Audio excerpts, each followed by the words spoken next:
to speak as if in morning business. Without objection. Mr. President, thank you. This week, we're going to, in my view, deal with one of the most concerning, one of the most dangerous, one of the most treacherous issues that we will face, that I'll face as a member of the United States Senate, certainly in the short period of time that I've had the honor of representing Kansans here in our nation's capital. It's the question of Iran. It's the question of their ability to acquire nuclear weapons. On this question of Iran, American policymakers are approaching a number of fateful decisions. In fact, a series of decisions that I think have significant consequence. The implications of the choices that will be made by our nation and others will determine events today, tomorrow, and well into the future, both regionally and globally. And it will occur, as I say, the consequences will be felt for decades, generations perhaps to come. Such significant consequences require each step to be planted with great care and consideration. I fear that the recent American march to nuclear negotiations with Iran has been misguiding, drawing our country and the global community into a dangerous position. American foreign policy with respect to Iran has long been centered around the goal of preventing Iranian acquisition of nuclear weapon capability. Today, this policy has weathered and has been allowed to be weakened. It's become a position of delayed tolerance of a nuclear Iran. This policy deterioration was made clear in recent weeks by global affairs minds no less than the former Secretaries of State George Shultz and Henry Kissinger, who wrote, "Negotiations that began 12 years ago as an international effort to prevent an Iranian capability to develop a nuclear arsenal are ending with an agreement that concedes that very capability." The administration's stated goal of securing one-year nuclear development breakout periods reveals a shift from firm disapproval to acquiescence. The result is a world, in my view, that is much less safe, a Middle East that is further prone to violent conflict, and an international order trending towards nuclear armaments rather than walking away from it. And as the Iranian Foreign Minister Zarif pointed out last week in his writings to the New York Times, this is a quote of his, "Nothing in international politics functions in a vacuum. Security cannot be pursued at the expense of the insecurity of others. No nation can achieve its interests without considering the interest of others. Nowhere are these dynamics more evident than in the wider Persian Gulf region." That's the foreign minister of Iran speaking. Mr. Zarif's words apply to the pending nuclear question and the budding proposal to exchange sanction relief for a temporary suspension of Iranian nuclear development.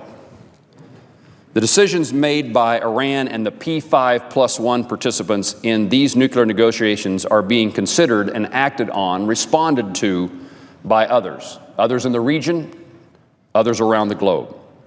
As Iran's neighboring states are looking to increase arms purchases for use in the ongoing conflicts in their region, international concerns about nuclear capable Iran are not merely passive policy critiques, they are warnings worthy of our careful, determined consideration. I would suggest, and I will ask, but we must ask, does this pending accord make the world safer or more dangerous? Does it bring Iran closer to or further from nuclear capabilities? Can the world trust Iran to uphold its commitments? Will the terms of the deal be sufficiently verifiable to know if they do not? Ultimately, we must ask if this deal would stabilize tensions in the Middle East or accelerate them. These questions are greater than any grappling things that go on between Congress and the President, between Republicans and Democrats. This cannot and should not be the political partisan issue. It should be one of serious consideration about long-term consequences to America, its allies, and our enemies. The nuclear accord will have serious and lasting consequences for us all.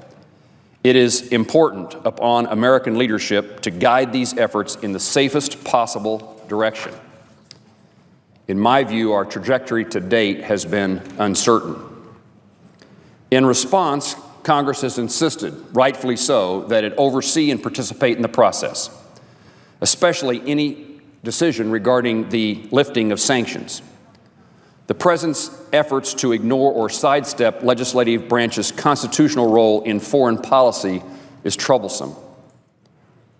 Many, including me, have been asking why Congress lacks the ability to block or more forcefully respond to a potential bad deal, or to do more to limit the President's ability to act unilaterally. Unfortunately, when the law resulting from the previously passed sanctions legislation, that law allows the President to waive sanctions under certain conditions.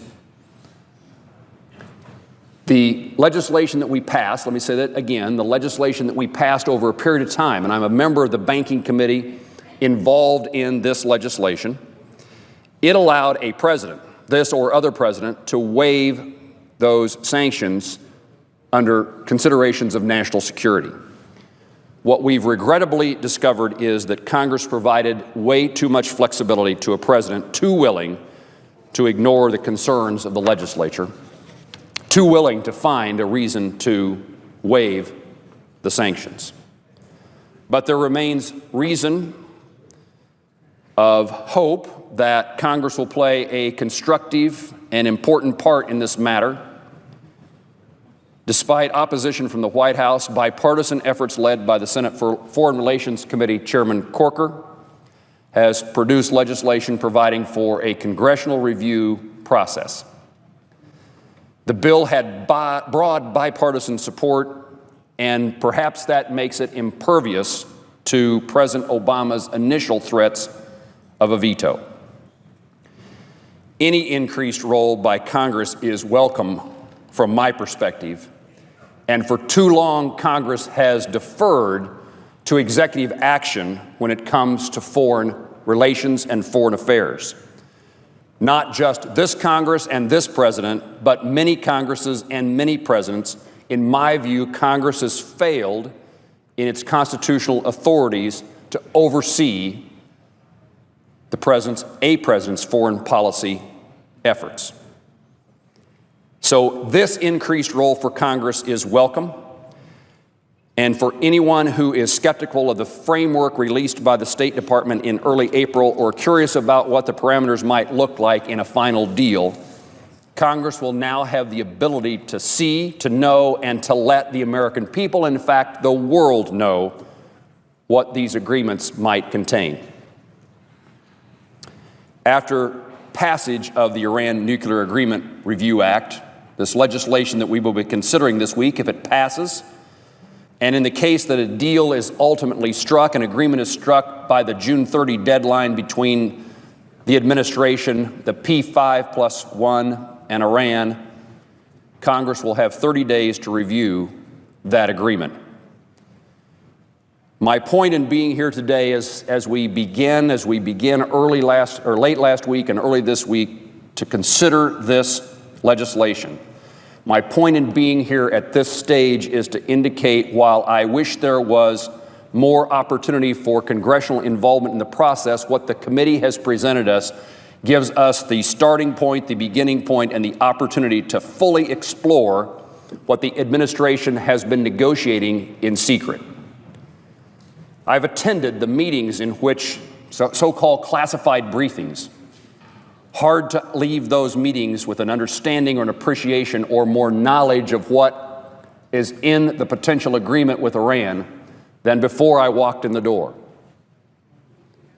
What will transpire this week on the Senate floor gives me and others the opportunity, and ultimately the American people, to know a lot more. And as we develop this process, as this process has been developed and as we implement it here on the Senate floor, it is important that we use this time to carefully examine the results of any nuclear negotiations and ask ourselves that question: is the world better off as a result of that agreement? Is peace more assured? And does humanity have a better future? We don't have the agreement in front of us yet, But what we do this week that sets the stage for that review, that understanding and the ability to reject, if necessary, what that agreement contains is important. And it is encouraging to me to see that the United States Senate, the Congress, in fact, is stepping forward to play its rightful constitutional role in foreign affairs. Mr. President, I look forward to the discussion this week, but more importantly, I look forward to the passage of legislation that allows us to have a much greater say, much more significant knowledge, and a better opportunity to have understanding about a potential treacherous path that our country may be headed toward. Mr. President, I yield the floor.